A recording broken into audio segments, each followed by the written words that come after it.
My first grievance of the day, the U.S. Supreme Court. You see the newest? The U.S. Supreme Court has allowed the Texas abortion ban to stay in force. SB 8, I believe they call it, Texas's 6-week abortion ban with no exceptions for rape or incest. Well, it's on the books and it's in force, and it will remain so thanks to the 5-4 decision of the Supremes. And Roberts joined the liberals, Chief Justice Roberts, and Gorsuch wrote for the majority. And basically, the majority, the 5-4 majority, the conservatives, Gorsuch wrote, well, abortion providers can still sue for injunctive relief, but you're allowing the law to stay in place. And the law, let's not forget the unique, novel nature of this law, the vigilante nature of this law. It's not actually the state that enforces this law. It's your neighbor or anyone in the United States that wants a $10,000 reward, if I recall. So it basically puts a bounty on the head of any woman or service provider who might be, getting a abortion or reproductive care. The fact that they can sue is being described, the abortion providers in Texas, that is. The fact that they have been left an avenue to sue is being called a narrow victory. But I would call the fact that the pro-birth, anti-abortion side, they got to keep the abortion law in place in Texas, a 6-week ban. Well, I would call that a major victory. So that's where we start the day. And, I'm going to ask the legal expert. I've been reading the coverage here, Josh Gersten and Alice Miranda Olstein at the Politico, but that's whose coverage I saw first.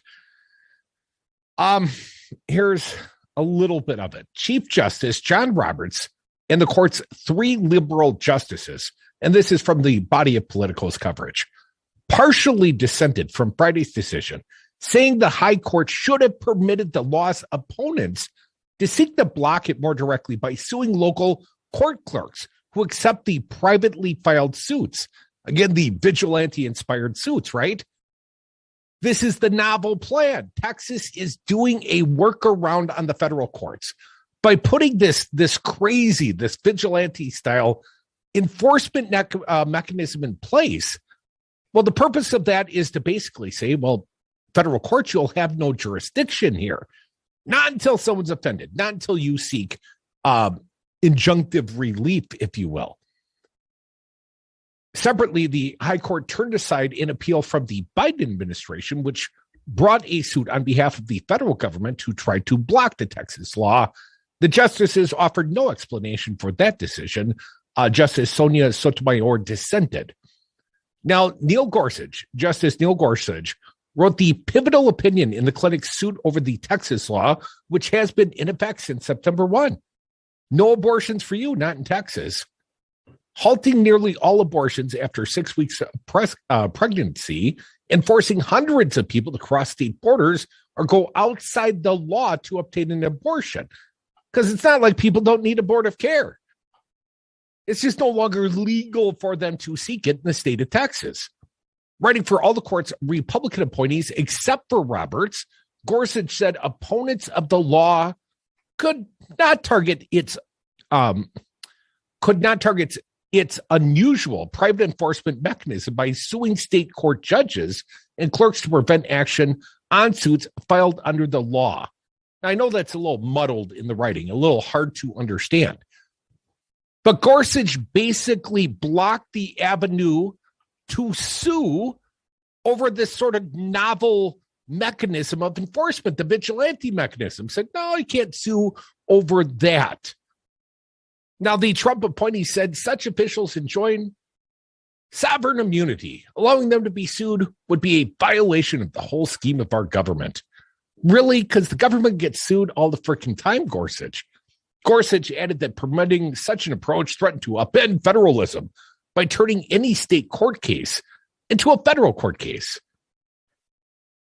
If it caught on and the federal judges could enjoin state courts and clerks from entertaining disputes between private parties under this state law, What would stop the federal judges from prohibiting state courts and clerks from hearing and docketing disputes between private parties under other state laws?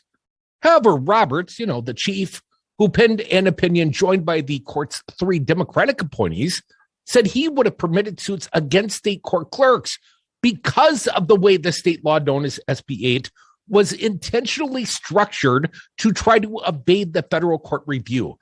As Roberts wrote, any novelty in this remedy is a direct result of the novelty of Texas's, and he describes it as a scheme. Roberts also suggests that to him, the key issue in the case is not abortion. It was Texas's direct affront to the Constitution and the supremacy of the federal law. The nature of the federal right infringed does not matter. It is the role of the Supreme Court in our constitutional system that is at stake. Did you catch all that?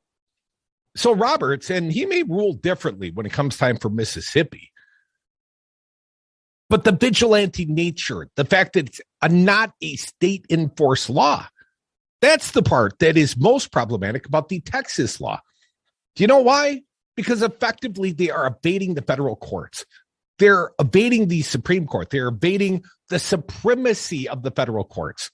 And they're doing so with forethought.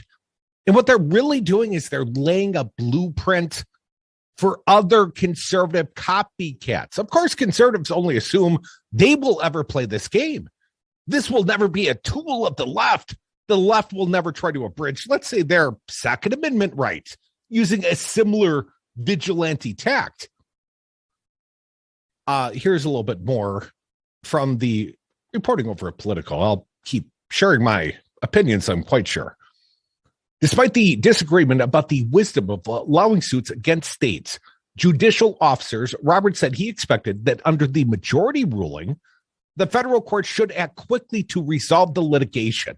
And he implied the decision should favor the clinics and the doctors. Again, they are the only ones left with an avenue to sue using the federal courts. Given the ongoing chilling effect of the state law, the district court should resolve this litigation and enter appropriate relief without delay, the Chief Justice wrote. But what about Clarence Thomas? Well, man, he's been on the court for a hell of a long time. H.W. Bush, I believe.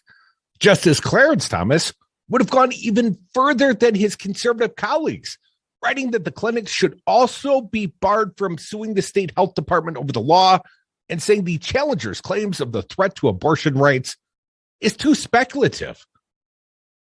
Petitioners complain of the chill of SB 8. This is the writing of Thomas, has on the purported right to abortion.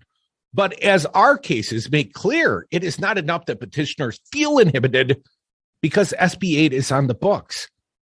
Well, they only feel inhibited because they are inhibited by the law, the unconstitutional law with the unconstitutional mechanism of enforcement, at least to this man's opinion. But I guess if you and your conservative buddies, Clarence, if you come together in a 5-4 ruling and say, the sky is green, well, legally, the sky is green. Doesn't make any sense, though. The High Court first rebuffed the Texas law's opponents in early September, allowing the ban to kick in and later issuing a 5-4 ruling denying any relief.